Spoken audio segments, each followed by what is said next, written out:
sana na kuongea ni vizuri, na nataka kupongeza kanisa sababu wamevumilia.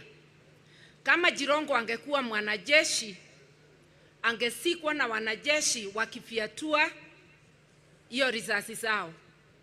Kama angekuwa gasisi wa kanisa, magasisi wote wangekuja wakivaa nguo zao za kikasi.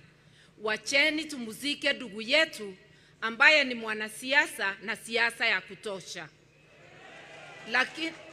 Lakini iwe ni siasa nzuri, sio siasa ya matusi, na leo si kusikia matusi. Hata kama iko ukali wa kuuliza ni nini ilifanyika akafariki, hiyo si matusi, ni maswali. Na maswali hata ikiwa kali ni lazima ijibiwe.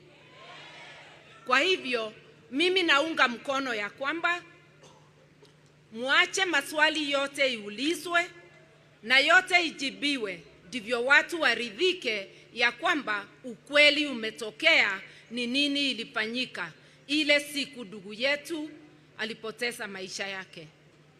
Jirongo alikuwa rafiki ya wote. Ni kweli alipenda jamii yake ya Waluhya, lakini pia alipenda Kenya.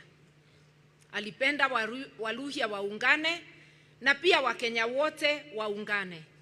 Na ile siasa tulikuwa tunapanga ya 2027 ilikuwa ni ya Kenya yote, na tulikuwa tunakaa watu wa kutoka pembe zote za Kenya. Hiyo kazi haitakwama. Mimi nahakikishia ndugu yetu ameondoka, tutaendelea na hiyo kazi. Aluta continua. Sababu lazima Wakenya wapate haki yao. Na ile Karwale amesema juu ya dhahabu katika Kakamega. Niliona mambo ya huzuni wakati watu 3 waliuawa, watu wakihamishwa.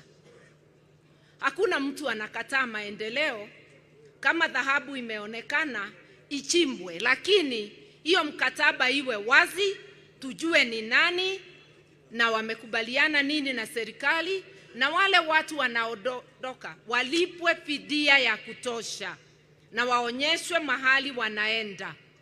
Huwezi kwenda kufukuza watu eti ni maendeleo, uwafanye wawe bila makao na wauawe wakiondolewa kinguvu. Hiyo ndiyo siasa Jirongo angependa tuendeleze, ya kuona haki ya kila mtu, iwe ni mtu wa Ingo, iwe ni mtu wa kule kwetu, iwe ni mtu wa Nyanza, haki ya kila Mkenya itendeke. Na hiyo ndiyo kazi tutaendelea nayo.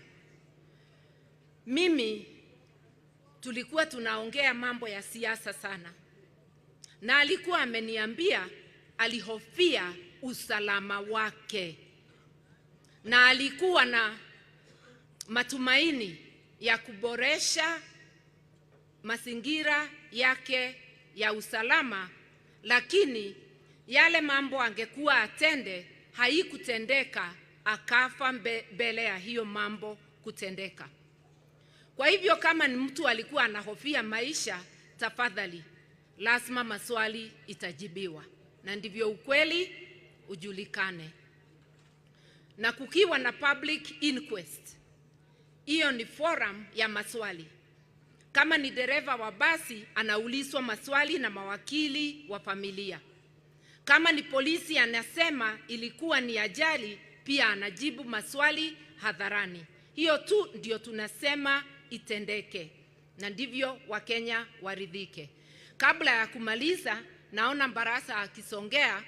Mimi nilikuja hapa kwa niaba yangu na niaba ya People's Liberation Party, na niko na Secretary General wangu Asha Bashir. Ningependa watu wajue chama iliwakilishwa vizuri. Nilikuja na wakili mwanachama Jane Nyamboke, ako hapo pia, ningependa ajulikane.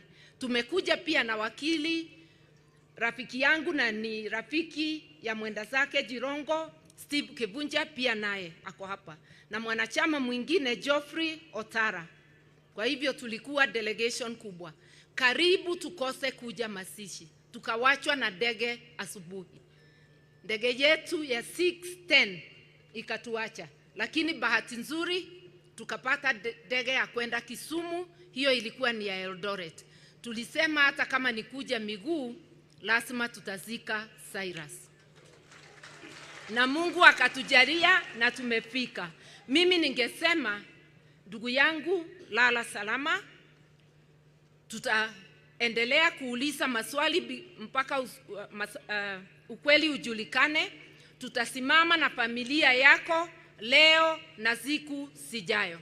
La mwisho, asanteni sana wale wote mmefika. Hii mazishi ya ndugu yetu Jirongo is fit for a king. Mmempatia ile send off inastahili mtu wa kiwango chake. Lala salama ndugu yetu.